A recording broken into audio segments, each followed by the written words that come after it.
এই ছেলেরা যুবকেরা বাপেরা আল্লাহ নবী মেরাজের জমিনে গিয়ে তাহলে কি বললেন, আল্লাহ পাক আমি ওই যেমন করে কবুলিয়াতের দোয়াটা আপনার কাছে জমা রেখে দিলাম, আমি এই দোয়া নেব ওই দিনেতে যেদিন বাপ ছেলেকে ছেড়ে দেবে, ছেলে বাপকে দেখে শুনে যাবে, মা মেয়েকে দেখে শুনে যাবে।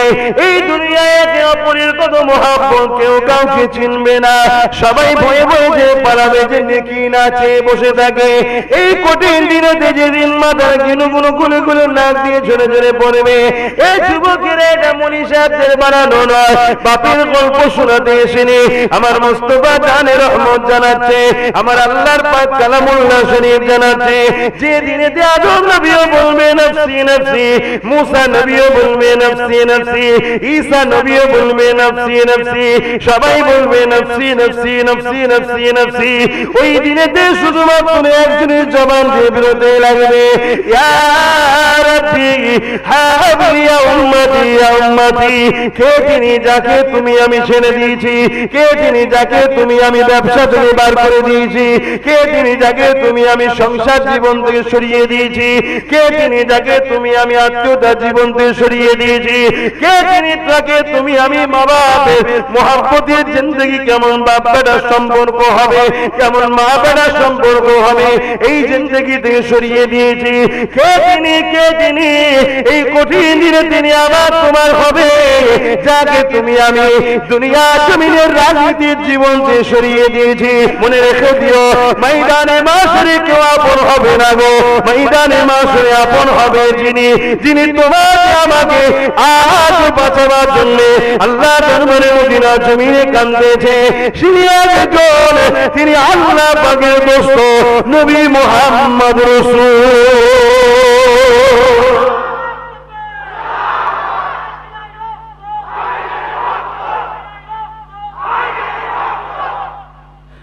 বাপেরা, এই জীবন চিরস্থায়ী নয়,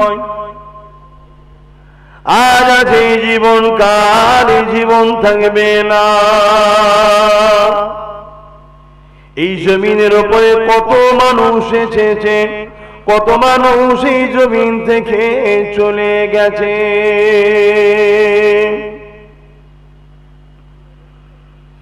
এই যুবকেরা কুল্লু নাফসিন যায়কাতুল মউত, প্রতিটা নফসকে মৃত্যুর স্বাদ চাখতে হবে।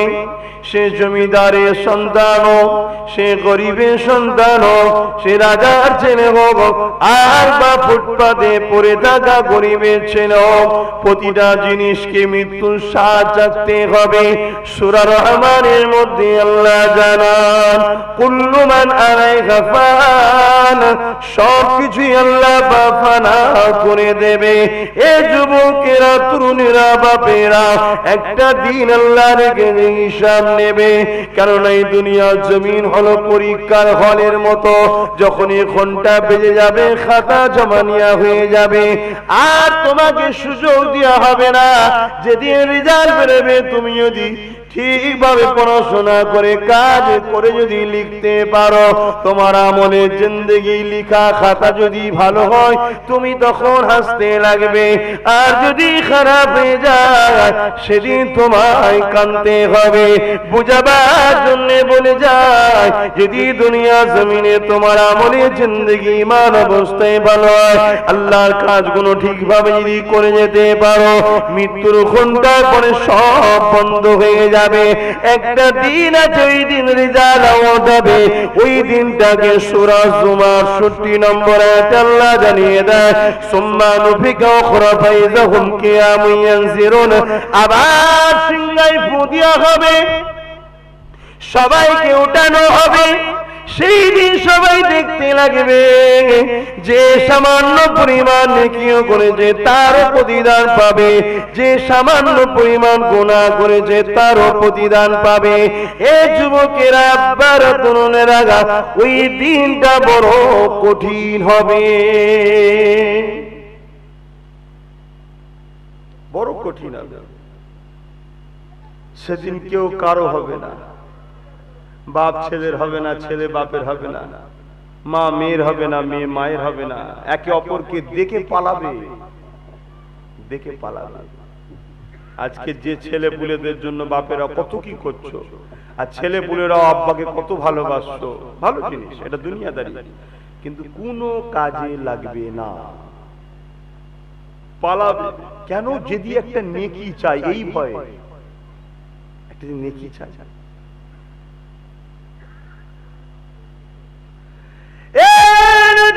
তরুণেরা, আব্বারা, মায়েরা, বোনেরা, যতদিন দুনিয়ায় নিঃশ্বাস চলছে আল্লাহ পাকে কাজগুলোকে করে নেন।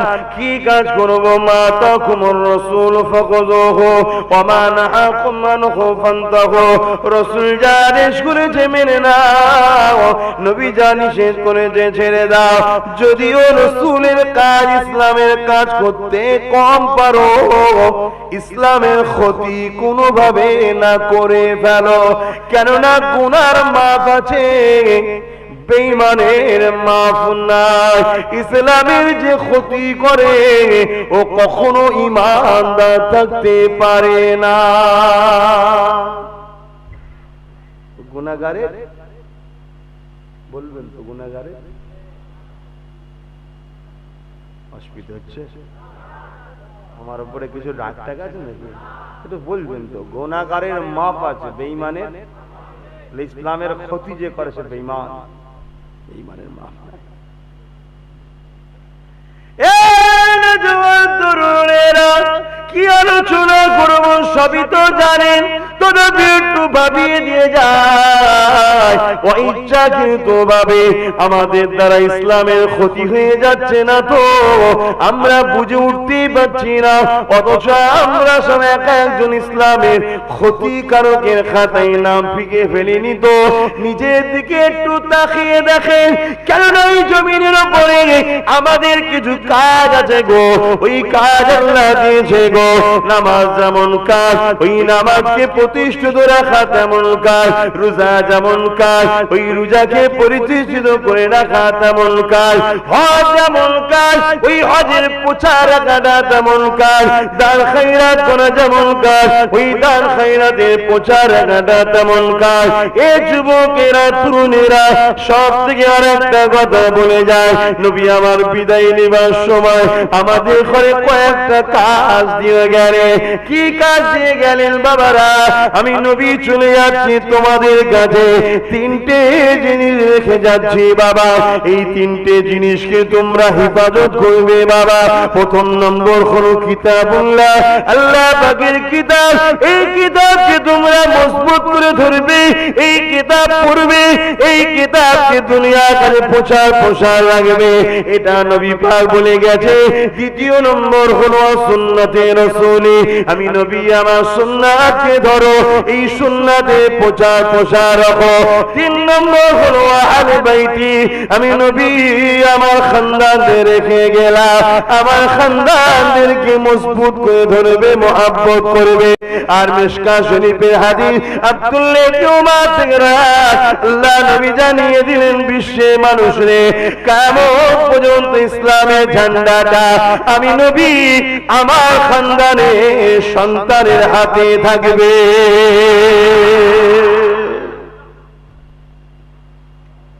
রাসূলও তো কিছু আমাদের কাছে রেখে গেছে, সেটার হেফাজত করা, দেখাশোনা করা, সেই অনুযায়ী চলা, এটা আমাদের দায়িত্ব নাকি গো? হ্যাঁ,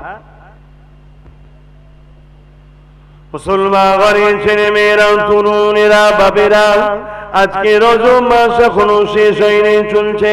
এই মাসের 27 তারিখে গত পরশু দিন আল্লাহ নবী মেরাজে গিয়েছিলেন, জানেন তো? سبحان الذي أسرى بعبده ليلا من المسجد الحرام إلى المسجد الأقصى الذي باركنا حوله لنريه من آياتنا إنه هو السميع البصير. যুবকেরা, তরুণেরা, সেই পবিত্র আল্লাহ পাক, সেই পবিত্র সত্তা যিনি তিনার প্রিয় বান্দাকে এই রজনীতে মসজিদে হারাম থেকে মসজিদে আকসা পর্যন্ত ভ্রমণ করিয়েছিলেন, সওয়ার করিয়েছিলেন। ওখান থেকে তিনি সিদরাতুল মুনতাহায় নিয়ে গিয়েছিলেন। ওখান থেকে আল্লাহ পাক তিনি তিনার প্রিয় বান্দা রাসূল পাক সাল্লাল্লাহু আলাইহি ওয়াসাল্লামকে কাবা কাউসাইন পর্যন্ত, আদনা পর্যন্ত নিয়ে গিয়েছিলেন। এই যুবকেরা, তরুণেরা, এই মেরাজের রাতে নবী আমার যখন আল্লাহ পাকের কাছে গেলেন, অনেক কথা হয়েছে, তার মধ্যে কয়েকটা কথা বলি শোনে। একটা কথা হলো আল্লাহ নবী নবী দয়াল নবীকে আমার আল্লাহ পাক এমন করে কবুলিয়াতের দোয়া দিয়েছিলেন।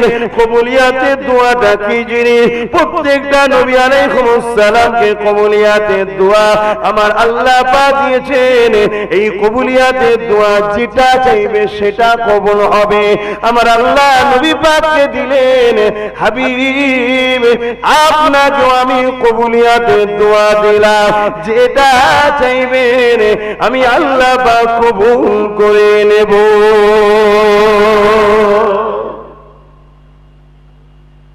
নবী আমার ইমামে হাসান হোসাইনের জন্য চাইল না, বেটি ফাতেমার সংসার কত অভাব হবে, 3 দিন রোজা রাখবে না খেয়ে, যেন কিছু সেহেরি ইফতার হয়, চাইল না।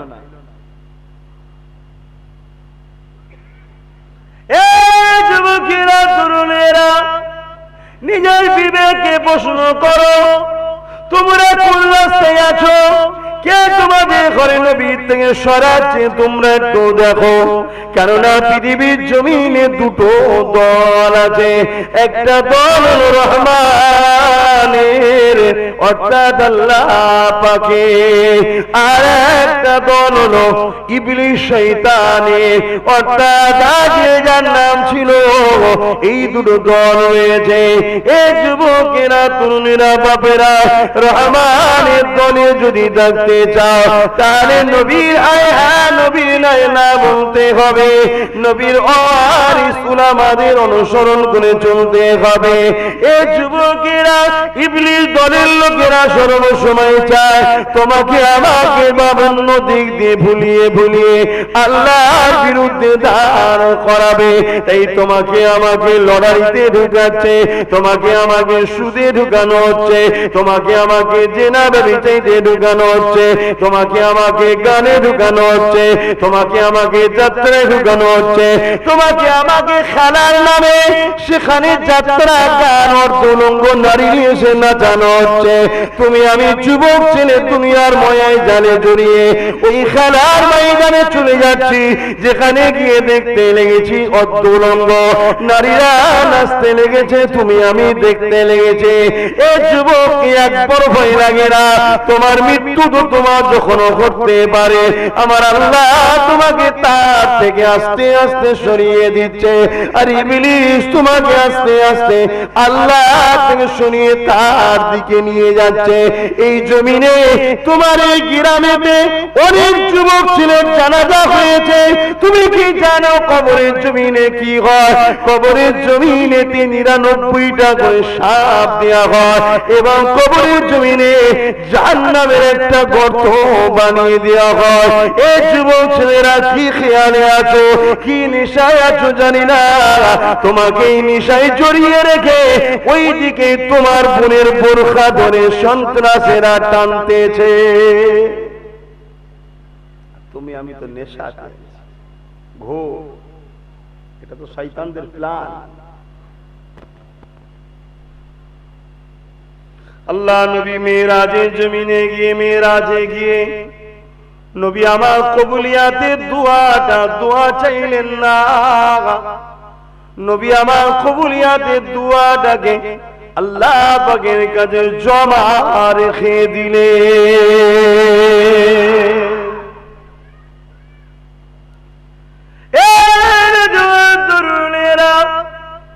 আল্লাহ তো সবই জানেন, কথাবার্তা যদি না হয় তুমি আমি জানবো কি করে? আল্লাহ জিজ্ঞাসা করেছেন, হাবিব এই কবুলিয়াতের দোয়াটা আপনি কবে নেবেন? নবী আমার জানিয়েছেন, আল্লাহ পাক যেদিন ময়দানে মাশর হবে, মাথার এক বেগ দেখতে লাখাত উপরে আপনি সূর্যকে নামিয়ে দেবে। যেদিন মাথার খেনুগুলো না দিয়ে ঝরিয়ে ঝরে পড়তে লাগবে, যেদিন মানুষ ওই জমিনে দাঁড়াতে পারবে না, এত গরম হয়ে যাবে জমিনে, ওই জমিনে বাপ ছেলেকে শুইয়ে দিয়ে ছেলের বুকের উপরে পা দিয়ে দাঁড়িয়ে যাবে। ওই জমিনে ছেলে বাপকে শুইয়ে দিয়ে বাপের বুকের উপরে দাঁড়িয়ে যাবে। ওই জমিনে মা মেয়েকে শুইয়ে দেবে, মেয়ে মাকে শুইয়ে দেবে, বুকের উপরে পা দিয়ে দাঁড়িয়ে যাবে। এক কথাতে যার উপরে যার জোর চলবে, জমিনে শুইয়ে দিয়ে তার বুকের উপরে পা দিয়ে দাঁড়িয়ে যাবে। সাহাবা হুজুররা বলেছিলেন, ইয়া রাসূলুল্লাহ, হাবিবাল্লাহ, এরকমটা কেন হবে? আল্লাহ নবী বলেছেন, বাবা সাহাবারা, এই সূর্যের তাপে দে যেমন আগুনে দিলে খোলে খোলে লাল হয়ে যায়, ওই জমিনটা লাল হয়ে যাবে। হে আমার যুবক ভাইরা, কি নেশায় তুমি রয়েছ? টিভি দেখা তোমার কাজ নয়, এমন করে গান শোনা তোমার কাজ নয়, সিনেমা যাত্রায় যে আড্ডা দেওয়া তোমার কাজ নয়, কেননা তোমার নবী মদিনায় আজও কাঁদে তোমার জন্যে। সেই নবীর দিনকে জালিমরা মিটাতে লেগেছে। তোমার আমার কাজ হলো সর্বপ্রথম নবীর সুন্নাতে জীবন গড়া, এই আদর্শকে পৃথিবীতে ছড়িয়ে দেওয়া।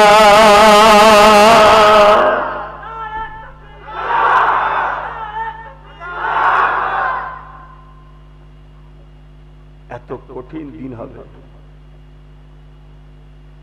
কার কখন মৃত্যু হবে কেউ জানে না। আমি আব্বাস সিদ্দিকীর কখন মৃত্যু হবে আমিও জানি না, কিন্তু আমরা সব বেখিয়াল।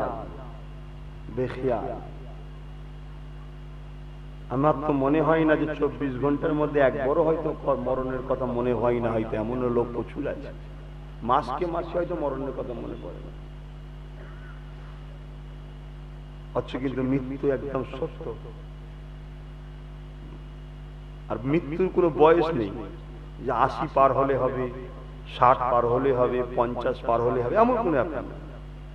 মায়ের পেটে তো হয়ে যায়, দুনিয়া আস্তে আস্তে হয়ে যায়, 2 দিন পরেও হয়ে যায়, 2 বছর পরেও হয়, কি বলে 10 বছর পরে হয়। যুবক ছেলের কত জানাজা আপনাদের গ্রামে হয়েছে, কি হয়নি গ্রামে? আপনারা সব জানাজায় শরীক হয়েছে। জন ছেলে ঘুরত চলে গেছে। ভয় করো যুবকের আল্লাহকে। এ শরীর তিনি দিয়েছেন, এ পা তিনি দিয়েছেন, এ হাত তিনি দিয়েছেন, এ কান তিনি দিয়েছেন। পকেটে যে পয়সা রয়েছে আব্বাস সিদ্দিকীর, এটাও তিনি দিয়েছেন। তোমাদের যা আছে তিনি দিয়েছেন। ঠিক না বেটি? কি কষ্ট করে একটা লোক আছে, কি খাটা খাটে, মুটেগিরি করে, কত কষ্ট করে। দেখো দিন খাটলি যদি পয়সা হতো, ও কত বড় লোক হতে পেরেছে। আল্লাহ তোমার নসিব এমন করেছে, সামান্য একটু মেহনত করাতে তুমি লাখ লাখ টাকার মালিক হয়েছে। কে দেয়? আল্লাহ। তবে দুটো জিনিস আল্লাহ রসুল বলতেন, আল্লাহ আপনি একবেলা আমায় খাওয়াবেন আর একবেলা আমায় শুকিয়ে রাখবেন। নবীর এই স্টাইলটা পছন্দ না পছন্দ নয়? কথা বলছেন না কেন? নবীর থেকে সুন্দর, নবীর থেকে ভালো, নবীর থেকে স্টাইলওয়ালা দ্বিতীয় কেউ এসেছে না আসবে?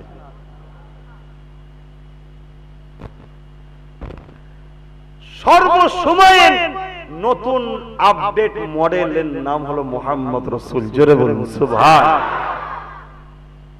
বাকি সব পুরাতন। সেই রাসূল পাক সাল্লাল্লাহু আলাইহি সাল্লাম বলছেন, আমাকে একবেলা খাওয়াবেন আল্লাহ আর একবেলা শুকিয়ে রাখবেন। সাহাবারা জিজ্ঞেস করতে, হুজুর এমন দোয়া করছেন কেন? বলছে, আমাকে যেদিন আল্লাহ খাওয়াবে আমি শুকরিয়া আদায় করব, আর যখন খাওয়াবে না আমি সবর আদায় করব। শুকরিয়াকেও আল্লাহ পছন্দ করে আর সবরকারীকেও আল্লাহ পছন্দ করে। দুজনকেই বলেছে আমার দোস্ত। জোরে বলুন সুবহান। কিন্তু শুকরিয়া আদায় করা বড় কষ্ট, সবর করা বড় সহজ। খেয়াল করে দেখুন, যারা গরিব তারা দেখুন নাচারে পড়ে হলেও তো সবর করে, কিন্তু ধনী লোক খেয়াল করতেই ভুলে যায় কখন শুকরিয়া আদায় করতে হবে, কি কাটতে হবে, ভুলেই যায় আল্লাহর কথা। অবশ্যই অর্থের দরকার আছে।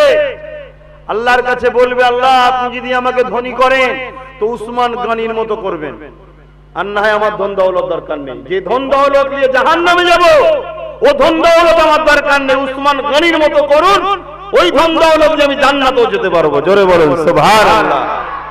আল্লাহর কাছে দোয়া করবেন, আল্লাহ আপনি যদি আমাকে গরিবই করেন, শুনছেন না, আপনি যদি আমাকে গরিব করেন, হযরত আলী হুজুরের মতো শপথ দেবেন। জোরে বলুন সুবহানাল্লাহ। হযরত আলী হুজুর কেমন ছিলেন? কয়েকদিন খাওয়া হয়নি, কয়েকদিন খাওয়া হয়। একদিন নবীর দরবারে বসে আছে, পেটের বড্ড খিদা, চুপ করে বসে আছে, নবী ওয়াজ করছে শুনছে। একজন একটা বকরি নজরানা দিয়েছে রাসূলকে। হযরত আলী হুজুর ইজাজত দেন, একটু ঘরে যাব। চাইছে যে অন্য কারো কাছে না ফসকে চলে যায়, তাড়াতাড়ি যাই। ঘরে গিয়ে ফাতেমা হুজুরকে বলেছেন, ফাতেমা আমার রাসূলুল্লাহর বেটি হযরত আলী হুজুরের স্ত্রী ছিলেন, তোমার আব্বাকে একজন একটা বকরি নজরানা দিয়েছে, কয়েকদিন তো খাওয়া হয় না আমাদের, তোমার হাসান হোসেনের খাওয়া হয়নি, কত গরিবী সংসার ভাবো। অথচ রাসূল হলো দো জাহানের সুলতান, শুধু দুনিয়ার নয় আখিরাতের সুলতান হলো মুহাম্মদ রাসূল। জোরে বলুন সুবহানাল্লাহ। যেখানে সমস্ত নবীরা নফসি নফসি করবে, ওখানে মুহাম্মদ রাসূলের আল্লাহ পাক শাফাআতের পাওয়ার দিয়েছে। জোরে বলুন সুবহানাল্লাহ। হযরতে ফাতেমা হুজুরকে বললেন, যাও না তোমার আব্বাকে যে বলো এই বকরিটা দিতে, তাহলে আমাদের সংসার একটু চলবে, খাওয়া দাওয়া। হযরতে ফাতেমা হুজুর আসলেন, আব্বাকে সালাম দিয়ে বলছে, আব্বা আমরা তো কয়েকদিন ক্ষুধার্ত আছি, শুনলাম আপনাকে একটা বকরিকে নজরানা দিয়েছেন, ওটা যদি দিতেন। আল্লাহর নবী কি বলেছিলেন? হ্যাঁ নজরানা দিয়েছে, তুমি কি বকরি চাও? আর না কয়েকটা দোয়া শিখাবো, যে দোয়াগুলো তোমায় জান্নাত নিয়ে যাবে। কুরবান যাক খাতুনে জান্নাতের কদমে আব্বাস সিদ্দিকীর জান। কি প্রেম তারা আল্লাহকে করেছে, আমরা পেটের জ্বালাই শেষ, শখ সাত ঠাট বাঁটিতেই শেষ। হযরতে খাতুনে জান্নাত এই অবস্থাতেও বলেছিল, আব্বা আমি দুনিয়া চাই না, আমি আমার আল্লাহকে দেখতে চাই। জোরে বলুন সুবহানাল্লাহ। আল্লাহকে দেখতে গেলে কোথায় যেতে হয়? জান্নাতে, অন্য জায়গায় দেখা হবে নাকি? স্পেশাল মুহাম্মদ রাসূল সাল্লাল্লাহু আলাইহি ওয়াসাল্লামের জন্য আলাদা কথা ছিল, ছাড়েন। কিন্তু বাকি সবাইকে তো জান্নাতে গেলেই দেখা হবে। তাই তো মুসা নবীকে তুর পাহাড়ে দেখা দিল না, কারণ দেখা দিবার জায়গাটা নয়, দেখা একমাত্র পাবে জান্নাতে। আর আমার রাসূলের ব্যাপারটা একটু স্পেশাল, কেননা আমার নবী না হলে কোন নবী হতো না। আল্লাহ নবীকে আল্লাহ নবীদের সুলতান করেছে। সমস্ত নবীরা কলমা পড়তো লা ইলাহা ইল্লাল্লাহ মুহাম্মাদুর রাসূলুল্লাহ। সমস্ত নবীদের কলমা এটা, লা ইলাহা ইল্লাল্লাহ মুহাম্মাদুর রাসূলুল্লাহ। এ নজরেরা, এ নবী পাকের প্রেমিকেরা, যে কথা বলতেছিলাম, এখনই যদি ইন্তেকাল হয়ে যায়, কাল দুপুরে জানাজা হয়ে যাবে, কবরে মাটি মনসিল হয়ে যাবে, ওই কবরের জমিনে কেউ সাথে যাবে না। আব্বা গো একদিন চলো না গো। আব্বা যে ছেলেকে বলে, বাবারে তোর জন্য সবকিছু করলো, একদিন চল না রে বাবা। স্বামী যদি স্ত্রীকে বলে, স্ত্রী স্বামীকে বলে, কেউ কারোর সঙ্গে এক রাত যাবে না, একদিনের জন্য কবরের জমিনে কেউ যাবে না।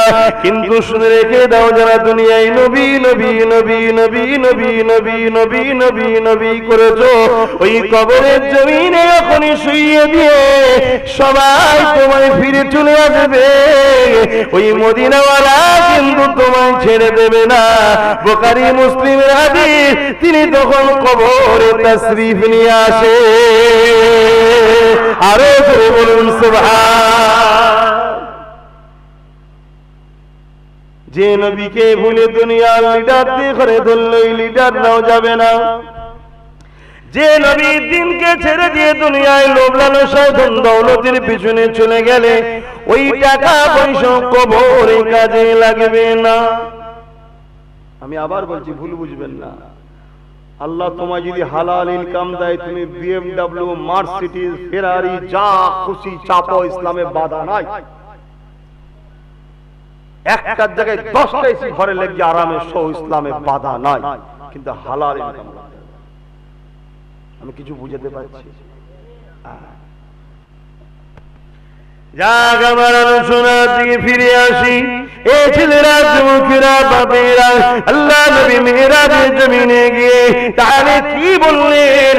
আল্লাহ পাক, আমি ওই যেমন করে কবুলিয়াতের দোয়াটা আপনার কাছে জমা রেখে দিলাম, আমি এই দোয়া নেব ওই দিনেতে যেদিন বাপ ছেলেকে ছেড়ে দেবে, ছেলে বাপকে দেখে সরে যাবে, মা মেয়েকে দেখে সরে যাবে।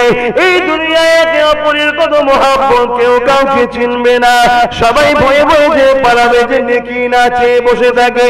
এই কঠিন দিনেতে যেদিন মাথার কিনুগুলো গুলো গুলো নাক দিয়ে ঝরে ঝরে পড়বে, এই যুবকের এটা মনি সাহেবদের বানানো নয়, বাপের গল্প শোনাতে এসেনি। আমার মোস্তফা জানে রহমত জানাচ্ছে, আমার আল্লাহর পাক কালামুল্লাহ শরীফ জানাচ্ছে, যে দিনেতে আদম নবীও বলবে নফসি নফসি, মুসা নবীও বলবে নফসি নফসি, ঈসা নবীও বলবে নফসি নফসি, সবাই বলবে নফসি নফসি নফসি নফসি নফসি। ওই দিনেতে শুধুমাত্র একজনের জবান দিয়ে বেরোতে লাগবে, ইয়া রাব্বি হাবলি ইয়া উম্মতি ইয়া উম্মতি। কে তিনি যাকে তুমি আমি ছেড়ে দিয়েছি? কে তিনি যাকে তুমি আমি ব্যবসা থেকে বার করে দিয়েছি? কে তিনি যাকে তুমি আমি সংসার জীবন থেকে সরিয়ে দিয়েছি? কে তিনি যাকে তুমি আমি আত্মীয়তা জীবন থেকে সরিয়ে দিয়েছি? কে তিনি যাকে তুমি আমি মা বাপের মহব্বতের জিন্দগি, কেমন বাপ বেটার সম্পর্ক হবে, কেমন মা বেটার সম্পর্ক হবে, এই জিন্দগি থেকে সরিয়ে দিয়েছি? কে তিনি, কে তিনি এই কঠিন দিনে তিনি আবার তোমার হবে, যাকে তুমি আমি দুনিয়া জমিনের রাজনীতির জীবন থেকে সরিয়ে দিয়েছি? যখনই রাজনীতির কথা বলা হয়, তখনই তোমরা বলো হুজুরের ছেলে কেন বলবে, হুজুরের ছেলে কেন বলবে? এই যুবকেরা শুনে রেখে দাও, জেনে রেখে দাও, রাজনীতি করা হালাল হালাল হালাল, আবার রাজনীতির নামে দুর্নীতি করা হারাম হারাম হারাম। রাজনীতি তুমি যদি মুমিন হও, ইমানদার হও, করতে যদি চাও, তাহলে মুহাম্মদ রাসূল দিয়ে শিখতে হবে, অন্য কারো থেকে তুমি শিখতে পারবে না, কারণ এটা তোমার জন্য হারাম হয়ে যাবে। কোন দেশে বাস করছো, কোন এলাকায় বাস করছো, ওসব গল্প আল্লাহ পাকের কাছে চলবে না। কেননা এই দেশে যদি যে যার লিডারকে মানতে পারে, তুমি আমি মুহাম্মদের গোলাম, তুমি আমি কেন আমার লিডারকে মানতে পারবো না? অন্যজন মানলে অসুবিধা নাই, অন্যজন মানলে সমস্যা নাই, তুমি আমি মানলে সমস্যা কোথায়? না, সমস্যা নেই, সমস্যা তো তোমার আমার ইমানে, আর সমস্যা হলো তোমার আমার সমাজে তথাকথিত কিছু মুসলিম দরদি লিডার যে বসে আছে, এদেরই মধ্যে সমস্যা, অন্য কোনো জায়গায় সমস্যা নাই। মনে রেখে দিও, ময়দানে মাসরে কেউ আপন হবে না গো, ময়দানে মাসরে আপন হবে যিনি, যিনি তোমাকে আমাকে আজ বাঁচাবার জন্য আল্লাহ দরবারে মদিনা জমিনে কাঁদেছে। তিনি আল্লাহ পাকের দোস্ত নবী মুহাম্মদ রাসূল।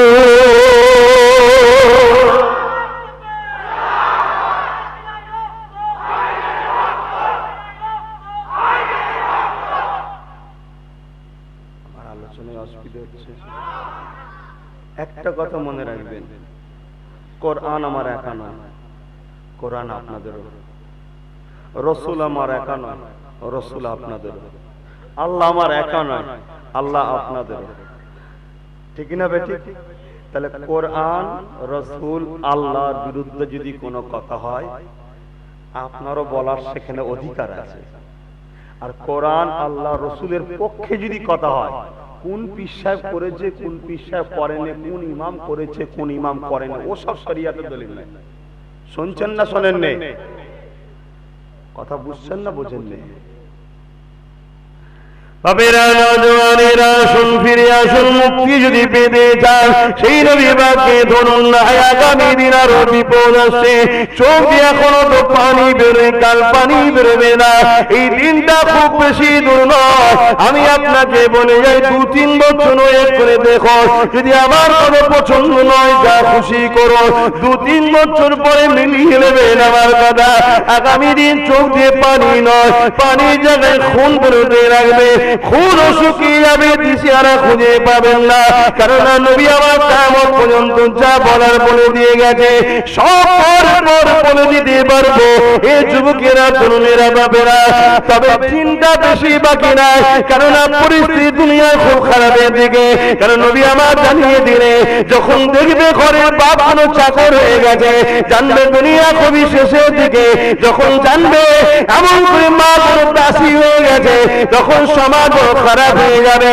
ওই সময় জানবে কিয়ামত বড় কাছে চলে এসেছে। আল্লাহ নবী আরো জানিয়ে দিলেন, বাজারের যখন পাহারাদার, বাজার কমিটি, চোর বদমাইশ ডাকাত খুনিদের হাতে চলে যাবে, তখন ছেড়ে রেখে দেবে দুনিয়া বড় শেষের দিকে। আল্লাহ নবী আরো জানিয়ে দিলেন, আখিরি জামানায় মেয়েরা হবে মোড়ল আর ছেলেরা হবে তাদের পিছু পিছু ঘোরা। এই সময় জানবে কিয়ামত বড় কাছে এসে গেছে। আল্লাহ নবী আরো জানিয়ে দিলেন, সমাজে আখিরি জামানায় নেতৃত্ব দেবে কারা? সমাজে যারা চরিত্রহীন তারা, সমাজে যারা মূর্খ তারা, সমাজে যারা বদমাইশ তারা। পিছনে তাদেরকে হাজারো গাল দেবে, কিন্তু সামনে গেলে সাহেব সাহেব করে ভয়ের জন্য বলবে। ওই সময় জানবে কিয়ামত খুবই কাছে এসে গেছে। এতে কি বাঁচার কি উপায় আছে? আল্লাহ নবী জানিয়ে দিলেন, রুকু সিজদার মধ্যে জীবন কাটাও আর লোকালয় ছেড়ে দাও, তবে তুমি বাঁচতে পারবে। বুঝছেন তো মাইকের আওয়াজ? নবী যা বলেছে ঘটে গেছে না যায়নি?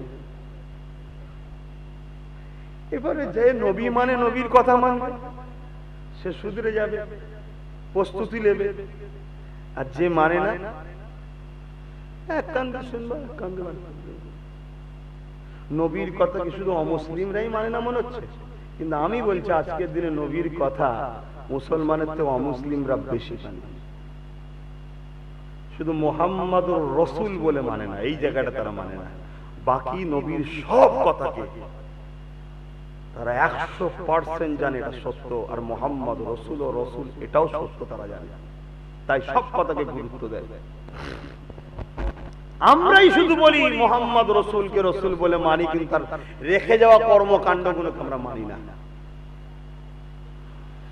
তাই আমি বুঝিয়ে দিয়ে যাই, পরিবর্তন হয়ে যায়।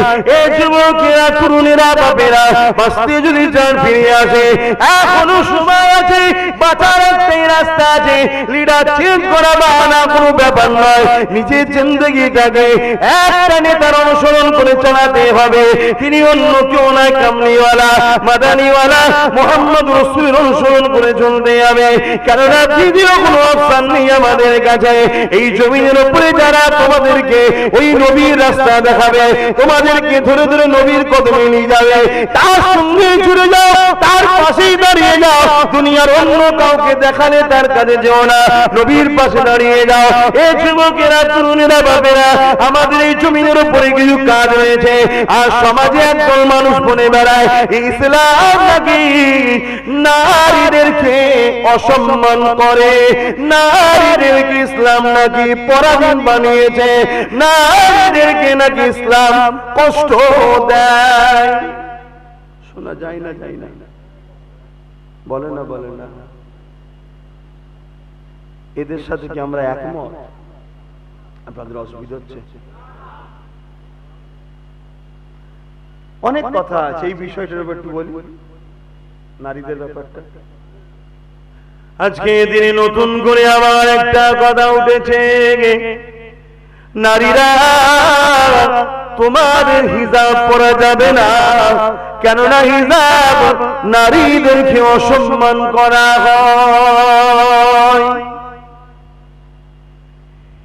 এ নওজওয়ানেরা, এ নবী পাকের প্রেমিকেরা, এ নারী সমাজেরা, আমি বলতে চাই, এই ঘড়ি আমি বানাইনি, যিনি বানিয়েছে তিনি ভালো জানে। এটার জন্য কোনটা ভালো কোনটা খারাপ। এই মোবাইল আমি বানাইনি, যিনি বানিয়েছে তিনি জানে এটা কোনটা ভালো কোনটা খারাপ। অতএব মানুষের জন্য কোন খাদ্য ভালো কোন ড্রেসটা ভালো মানুষকে যিনি বানিয়েছে তিনি জানে।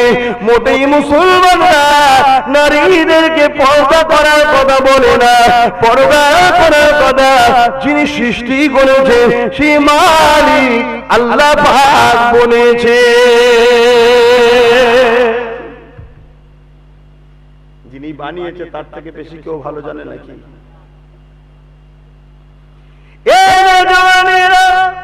আল্লাহ নবীর উপরে আয়াত নাযিল হয়েছে, হাবিব জানিয়ে দিয়ে দুনিয়ার মুমিন মুমিনাদের জন্য যখন মুমিনারা বাইরে বেরোবে তারা যেন নিজেদের উপরে চাদর চাপিয়ে নেয়, কারণ আমি আল্লাহ তাদেরকে কিছু এমন নিয়ামত বানিয়েছি। দুনিয়ার জমিনে অনেক মানুষ আছে যাদের অন্তরের মধ্যে শয়তানের বাস থাকবে, তারা এই মুমিনাগুলোর উপরে হামলা করে দেবে, তারা বেউজ্জতি হয়ে যাবে, ক্ষতি হয়ে যাবে। আর আমি পুরুষ আর নারী উভয়কে ইসলাম সমান মর্যাদা দিয়েছে, কিন্তু আমি নারীদেরকে বড় কোমল বানিয়েছি, নরম বানিয়েছি, হৃদয়টা বড় নরম করেছি। নারীরা পুরুষদের মতো তো শক্তিশালী মজবুত নয়, পুরুষরা যেভাবে নিজেকে লড়াই করতে পারবে কিন্তু হিংস্র পশুর সামনে ওই এমন করে ওই নারীটা বিউজ্জতি হয়ে যাবে। যে আমি আল্লাহ ওই নারীগুলোর জন্য যেটা সেফটি সেটা হলো তাকে চাদর দিয়ে ঢেকে রাখা। এ যুবকেরা, তরুণীরা, বাপেরা, এই নবী পাকের প্রেমিকেরা এখানে কথা উঠতে পারে ইসলাম নারীদেরকে কতটা মর্যাদা দিয়েছে ব্যাপারে একটু শোনো।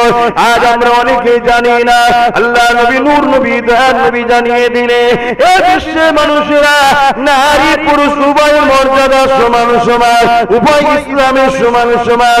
তবে হ্যাঁ, একটু ব্যতিক্রম আছে। কেউ ইংলিশে 80 নম্বর পেয়েছে, কেউ ইংলিশে 30 নম্বর পেয়েছে, কেউ অঙ্কে 80 নম্বর পেয়েছে, কেউ অঙ্কে 30 নম্বর পেয়েছে। বুঝাবার জন্য বলি, ধরুন নারী ইংলিশে 80 নম্বর পেয়েছে আর পুরুষটা ইংলিশে অঙ্কে 80 নম্বর পেয়েছে, নারীটা অঙ্কে 30 নম্বর পেয়েছে, পুরুষটা ইংলিশে 30 নম্বর পেয়েছে। যোগ করলে দেখা যাবে উভয় 110 হয়ে গেছে। এই জায়গায় ইসলাম আর নারী উভয় সমান সমান। তবে কিছু কিছু ক্ষেত্রে আমরা ঘোষণা করে দেখেছি, পড়াশোনা করে দেখেছি আল্লাহর জমিনে নারীদের মর্যাদা অনেক বেশি। কারণ আইয়ামে জাহেলিয়াতের যুগেতে যারা আল্লাহকে মানত না তারা এমন করে নারীগুলোকে জন্তু জন্তু পুঁতে দিত। আল্লাহ নবী বলেছিল কেন পুঁতে দাও? ওই সময় তারা বলেছিল নারী অশুভ। আমার নবী বিশ্বের মানুষকে জানিয়েছেন না না না না, নারী অশুভ নয়, যিনি তোমাকে পুরুষ বানিয়েছে তিনি নারী বানিয়েছে। আর এই দুজনের মাধ্যম দিয়ে মহান স্রষ্টা চায় পৃথিবীর জমিনে মানুষ জাতির বিকাশ ঘটবে, এটা তার সিস্টেম। নারী কখনো অশুভ নয়। তবে আমি মুহাম্মাদের কাছে মেসেজ রয়েছে, কারো ঘরে যদি একটা দুটো তিনটে নারী সন্তান হয়, ওই বাপটা যদি মন খারাপ না করে আল্লাহ জানি এমন বলে মেনে নিয়ে ওই 3 নারীকে বাপ যদি সুন্দর নাম দেয়, শিক্ষা দেয়, তাকে হেফাজতের সঙ্গে রাখে, তার ভরণ পোষণের দায়িত্ব বাপটা নিয়ে নেয় এবং বড় করে বিবাহটা দিয়ে দিতে পারে, ওই বাপের দায়িত্ব সে নবী আমার জানিয়ে দিলেন। নাগুল দুটো দেখিয়ে পাশাপাশি ওই 3 নারীর বাবা আর আমি রাসূলুল্লাহ আল্লাহ জান্নাতে পাশাপাশি থাকিব। আরো জোরে বলুন সুবহান। আমরা নাকি নারীদের ভালোবাসি না, তা নারীদের সম্মানের কথা শুনে সুবহানাল্লাহ বলছো কেন?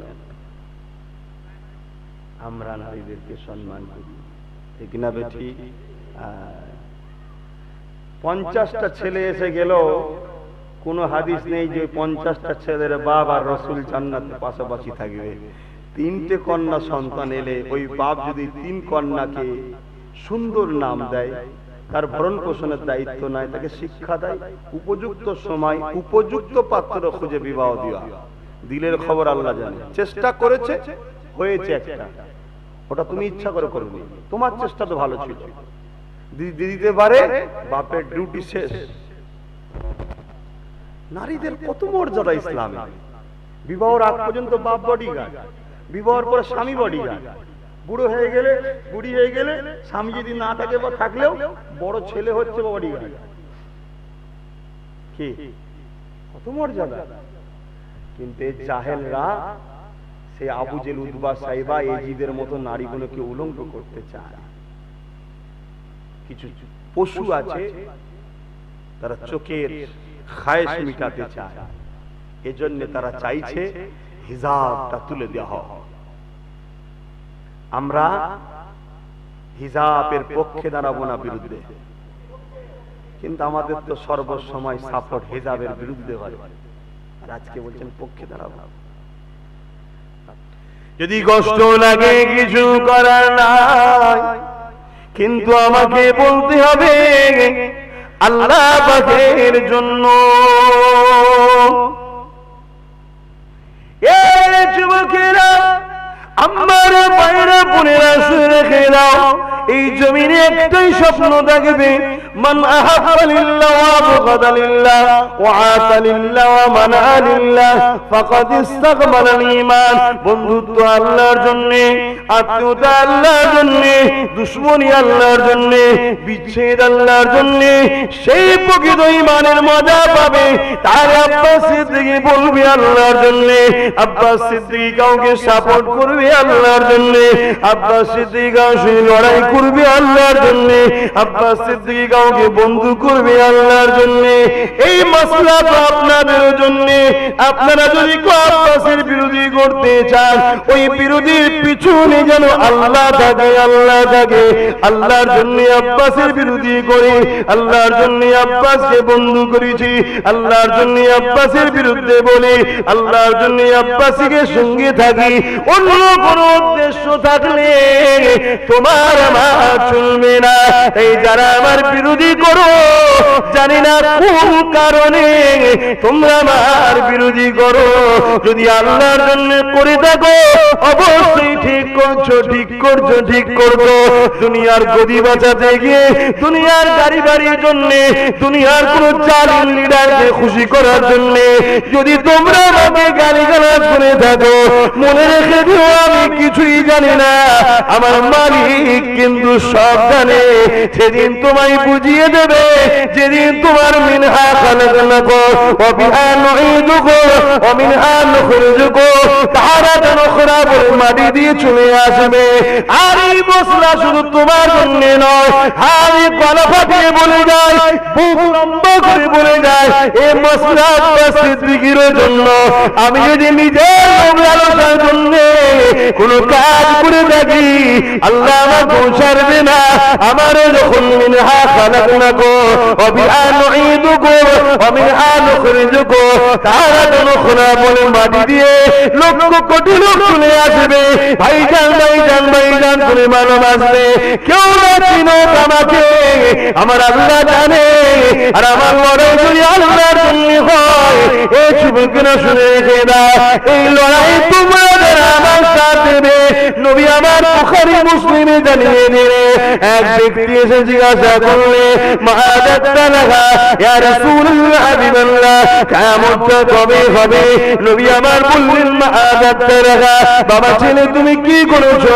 ফাকামাদাতু লাহা কাসীরা সালাতি ওয়া সিয়ামি, ইয়া রাসূলুল্লাহ হাবিবাল্লাহ, বেশি বেশি নামাজ রোজা করতে পারি না, ইল্লা তুমি আন্নী উহিব্বুল্লাহ ওয়া রাসূলুহু, আল্লাহ আল্লাহ নবীকে জান প্রতি ভালোবাসি। নবী আমার বলেছিলেন, আল মারউ মা মান আহাব্বা, বাবা ছেলে রে, দুনিয়ায় যে যাকে ভালোবাসে পরকালে সে তার সঙ্গে আল্লাহ পাকের জান্নাতি হবে।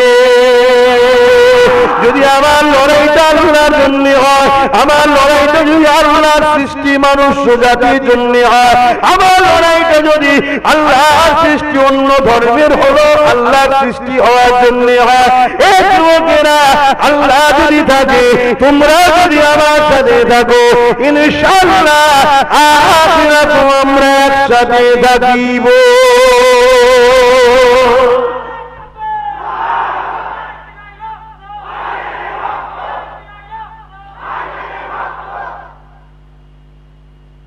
বেজার হলেন এই কথায়?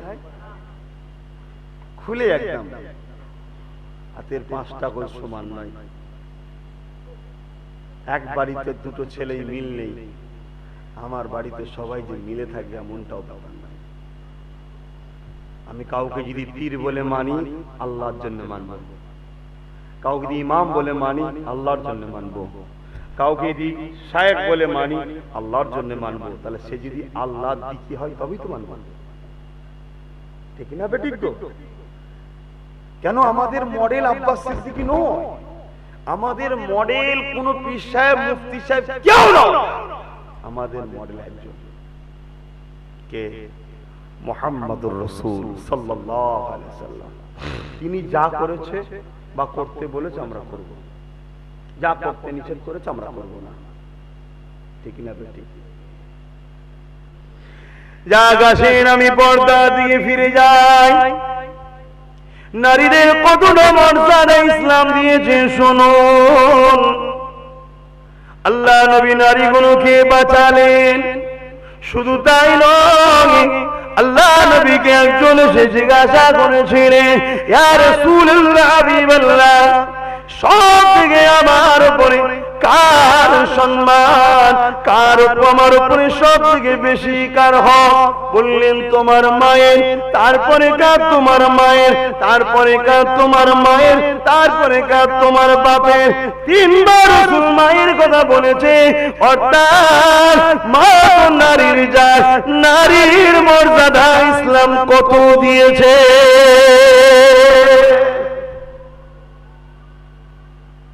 আপনাদের মহল্লায় ভাইরা আমার আরেকটু বলে যাচ্ছি নারীদের নিয়ে বলি। অনেকে বিয়ে শাদী করে ফেলেছিল, পন্টন নিয়েছিলেন নাকি? যদি কেউ নিয়েও থাকে, ভুল করে ফেলেছ, এখন একটা রাস্তা আছে, বেঁচে আছে যখন রাস্তা আছে, বেঁচে যখন আছে রাস্তা আছে, মরে গেলে সব রাস্তা বন্ধ। কি করবে? ওই যেটা নিয়েছিলে গিয়ে শ্বশুরকে দিয়ে দিবে যে আমি ভুল করে ফেলেছি, আজ আমার ভয় হয়েছে আল্লাহ, আমি আল্লাহর কাছে তওবা করছি আর আপনার কাছেও ক্ষমা চাইছি, আল্লাহর রাস্তায় মাফ করে দেন, আমি তো আপনারই জামাই, ছেলে তো করে ফেলেছি, আমাকে মাফ করে দেন, দিয়ে দাও দিয়ে দাও দিয়ে দাও, বলে দিলাম।